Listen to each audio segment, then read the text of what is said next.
د یو کوچني زړه میړانه. کله چې زه ماشوم وم ډېر خوشحاله وم او د ژوند نه مې خوند اخیسته، خو لا ډېر ورکوټی وم چې مور او پلار مې مړه شول. ما له خپل نیکه سره ژوند کوه او د ژوند نه مې خوند اخیسته. مکتب ته تلم او درسونه مې ډېر زیات خوښېدل، خو پس له څه مودې مې نیکه هم مړ شو. ما څه کړی وای؟ هېڅ. مدرسې ته لاړم، د لوستلو نه ډېرو شاګردانو سره مې یو ځای ژوند کوه. هلته مې ډېر ملګري پیدا کړه، مګر ځینې ناڅاپه ورک شول. استاد مې ویل چې هغوی ناروغه دي، مګر هغوی هېڅکله مدرسې ته رانغلل. استاد مې د هغو خلکو فلمونه راښودل چې په بېرحمۍ زموږ په خلکو بریدونه کول. ما د هغو فلمونو په لیدو نیت وکړ تر څو د هغوی په ضد راجګ شم. وروسته له هغه استاد مې زموږ نه وغوښتل چې څوک غواړي چې جنګ ته لاړ شي.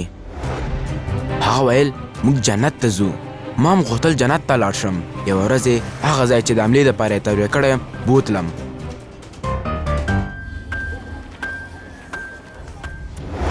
زه بیخي حملې دپاره تیار وم،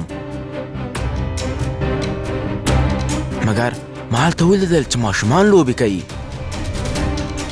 هغوی ټول زما غوندې ماشومان وو. زما نیت بدل شو، نه مې شو کولی هغه کار وکړم. ما ځان امنیتي مسؤلینو ته وسپاره او هغوی زه د ماشومانو د حمایې مرکز ته بوتلم.